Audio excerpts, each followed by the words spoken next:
भगवद्गीता. भगवद्गीतातला आज आपण वाचणार आहोत कोणताही रँडम पेज. अध्याय 3. कर्मयोग.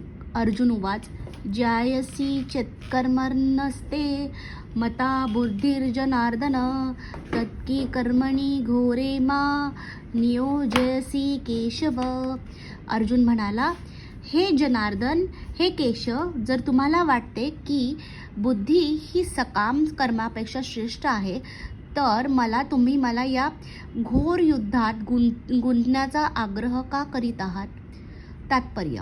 आपला जिवलग मित्र अर्जुन याला भौतिक दुःखाच्या महासागरातून मुक्त करण्याच्या दृष्टीने पुरुषोत्तम भगवान श्रीकृष्णांनी यापूर्वीच्या अध्यायात आत्म्याच्या स्वरूप स्थितीचे विस्तृत वर्णन केले आहे आणि आत्मसाक्षात्काराचा मान्य केलेला मार्ग म्हणजे बुद्धियोग किंवा कृष्ण भावना हा आहे अशी शिफारस केली आहे. काही वेळा कृष्ण भावना म्हणजे निष्क्रियता होय असा गैरसमज केला जातो आणि अशी गैरसमजूत असणारा मनुष्य बऱ्याच वेळा एकांतवासात पवित्र हरिनामाचा जप करून पूर्णपणे कृष्ण भावना भावित होण्याकडे प्रवृत्त होतो. परंतु कृष्ण भावनेच्या तत्वज्ञानात पारंगत झाल्याशिवाय एकांत स्थळी पवित्र हरिनामाचा जप करणे उचित नाही, कारण अशा ठिकाणी अज्ञानी लोकांकडून एखाद्याला केवळ पोकळ मान सन्मान प्राप्त होईल.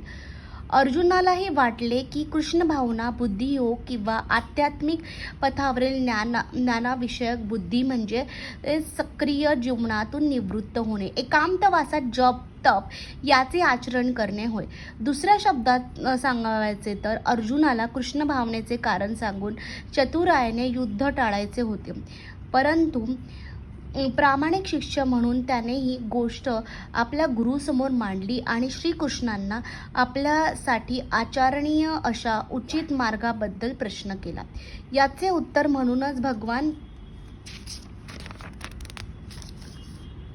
श्रीकृष्णाने कृष्ण भावना भावित कर्म किंवा कर्मयोगाचे विस्तृत वर्णन या 3 अध्यायामध्ये केले आहे.